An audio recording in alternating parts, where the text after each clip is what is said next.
1942 সালে জন্ম এই বর্ষিয়ান রাজনীতিবিদের। মুক্তিযুদ্ধ থেকে শুরু করে স্বৈরাচারী সরকার পতনেও ছিল আব্দুল্লাহ আল নোমানের সাহসী অবদান।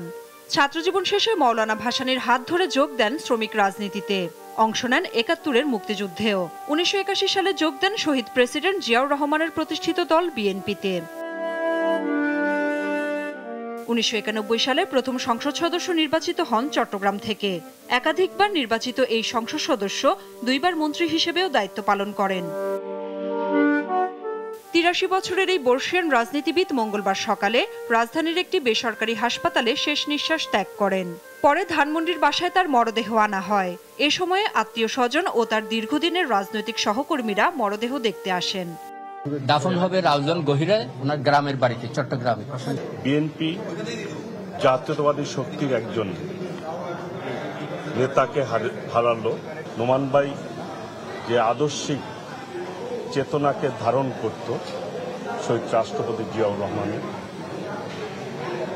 সেই আদর্শ নিয়ে কিন্তু সারা জীবন উনি পথ চলেছেন। মরদেহ দেখতে আসেন বিএনপি মহাসচিব মির্জা ফখরুল ও সিনিয়র যুগ্ম মহাসচিব রুহুল কবির রিজভী। বলেন, আব্দুল্লাহ আল নোমান শুধু চট্টগ্রামের নয়, তিনি ছিলেন জাতীয় নেতা। অত্যন্ত ইতিবাচক চিন্তা করা মানুষ যে এইভাবে চলে যাবেন এই মুহূর্তে, যখন এই ধরনের মানুষকে আমাদের খুব বেশি প্রয়োজন ছিল একটা পরিবর্তনের পরে, তখন তার চলে যাওয়াটা নিঃসন্দেহে আমাদের জন্য অত্যন্ত দুঃখের, শোকের এবং অপূরণীয়।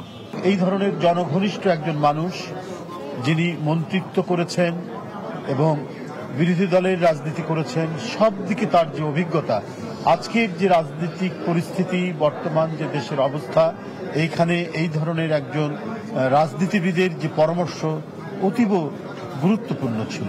আব্দুল্লাহ আল নোমানের ছেলে সায়েদ আল নোমান জানান, মঙ্গলবার বাদ জোহর ধানমন্ডি ঈদগাহ মসজিদে প্রথম জানাজা, দুপুর 2:30টায় সংসদ ভবনে দ্বিতীয় জানাজা, এরপরে বাদ আসর নয়াপল্টনে বিএনপির কার্যালয়ে তৃতীয় জানাজা হবে।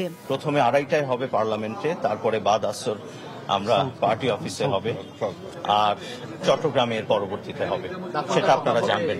জানাজা শেষে আব্দুল্লাহ নোমানের মরদেহ নিয়ে যাওয়া হবে জন্মস্থান চট্টগ্রামের রাউজানে। সেখানে পারিবারিক কবরস্থানে শায়িত হবেন বিএনপির এই নেতা। নাফিয়া ফারজানা, দেশ টিভি, ঢাকা।